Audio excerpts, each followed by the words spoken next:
What that does is priceless. It immediately let them know that you see, you hear them, you understand them, that they are not weird, nothing is wrong with them, letting them know that what you're presenting to me is normal and it's safe here.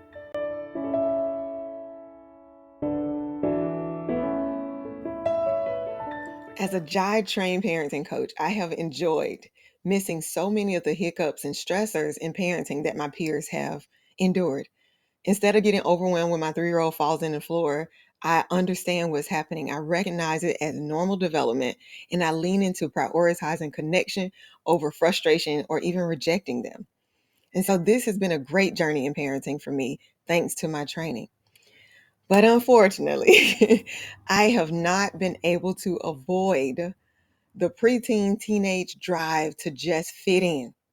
It has hit my house just like it does pretty much all of us.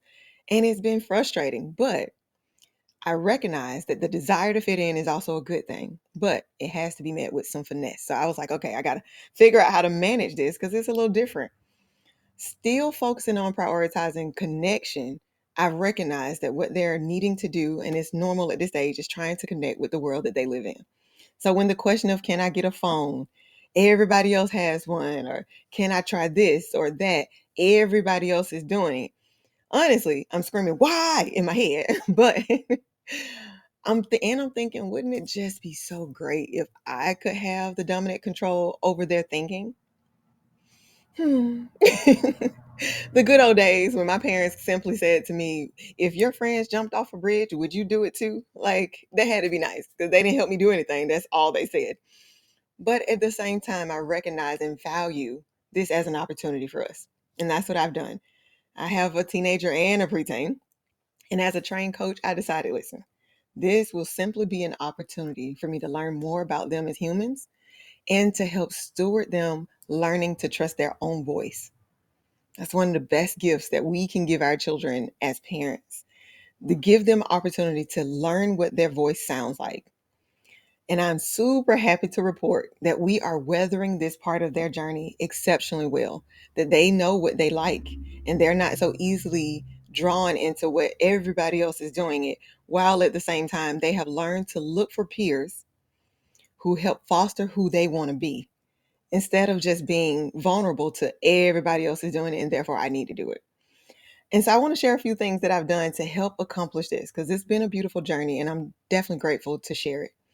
The very first thing that I did and that parents should do is when your children come with I have 2 older daughters. And when they came with, Mom, I want to be able to wear this really short shirt that shows my midsection. And as a mom, I'm like, oh no, like I don't prefer for you to, dress that way. So when they came with that, the very first thing I did is I let them know that it is totally normal to want to connect with the people around them. That's normal. You're doing nothing wrong. Like, oh, okay, I can understand because they come with the mom. Everybody's wearing this type of shirt, right? Everybody's doing this, and I'm like, oh, okay, I can see why you might want to, do what is normal in your environment right now. That's regular. What that does is priceless. It immediately let them know that you see them, you hear them, you understand them, that they are not weird, nothing is wrong with them.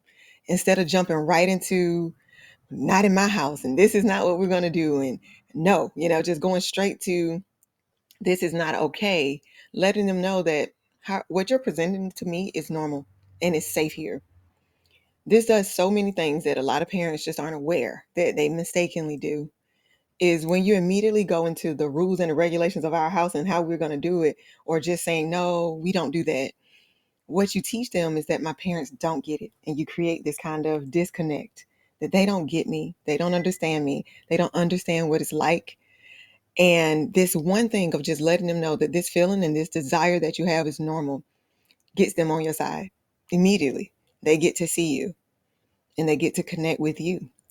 And to know that at the end of the day, the one person that's going to value and understand you for the rest of your life who's been here is me as your mom.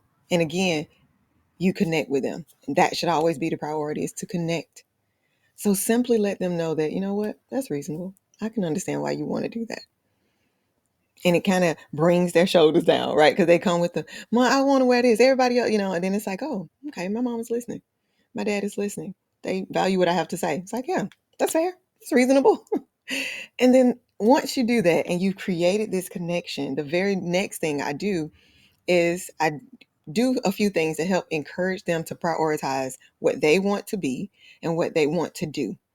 And one way I do this is simply ask them, what do you want to do? Like if nobody else was doing it, would this be something you desire to do? Would you want to show your midsection? Would it be like, hey, I think it's a priority for me to show my midsection? And if you do want to do it, then ask simply why. Why would you personally want that to be one of the first things people notice about you? And this has helped my girls a lot because I have two girls. First, my oldest kids are girls because they're like, wait a minute. Because they like being smart. They like being athletic. They love being, great at track, or they want people to even notice their face more, because they are some pretty girls. And so it make them kind of sit back and say, yeah, I don't know. The first thing I want you to notice is my stomach. And so it kind of made them kind of back off of that just a little bit. And then the third thing I did, and I think this is the last thing, is that ask them to examine the outcomes of the group that they're trying to fit into.